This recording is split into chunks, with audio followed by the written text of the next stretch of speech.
I was making plans with my friends and some of the TSM people, and we were just eating Korean barbecue together. So it was more or less a normal day, and then it just kind of happened.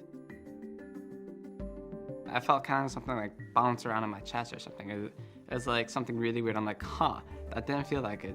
I got home, and then I'm like just walking around, and it became really hard to breathe. At that point in time, I knew something was wrong, so I was like, hey, Lemon, let's go to the ER because I need to. He had been feeling it all of the day, but this is the first time he mentioned it to me or anything like that. And we left for the ER around 1, I believe.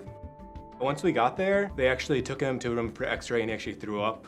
I think because they took his blood earlier and the pain together kind of made him throw up. He gave me his phone. I was just like talking to people, telling them like the situation, keeping them up to date.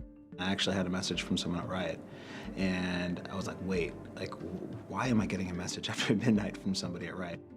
And it's like, High's in the hospital, he's got severe chest pains, we don't know what's going on. I call High's number, obviously, and Lemon answers, and I start finding out it was a collapsed lung. I didn't know what that meant. I mean, I was terrified. For guys mostly that grow up skinny and tall, you get these little air bubbles on your lung. They're called air blebs technically, but they're more or less a little bubble. And they can basically pop at any time. So it could cause your lung to collapse. It's normally not life-threatening, especially for people that are young. They basically kept checking on him and seeing if it was gonna be like all right, if all the air would kind of get out of the outside of his lung so the lung could reinflate.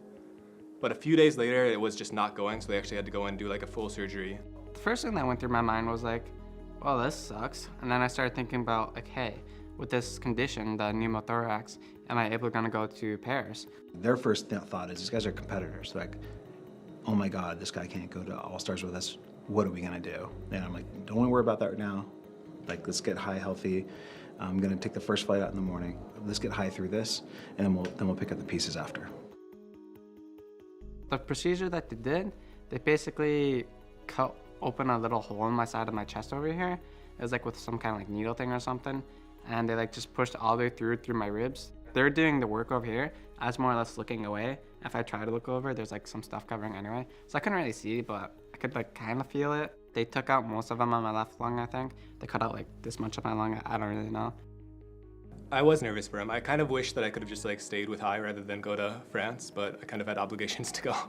After looking up some of the effects and exactly how painful this is, I was like blown away that he's able to keep his calm. I mean, he's a true leader. He never showed to the guys that, oh my God, I'm scared, oh my God, I don't know how to deal with this, I'm in a ton of pain. He basically never complained. I'm definitely super excited to play against every team. I just get more tired easily, so I can't play as long every day. I might not be as good as normal, but I'm not gonna use that as an excuse. From the moment he got injured, he gave me the list of mids that he wanted to represent him. Throughout every single game, he was sending me messages, tell the guys this, they need to hear this. Let this guy, remind this guy he needs to do this. Even though he's halfway across the world, he was taking care of his team.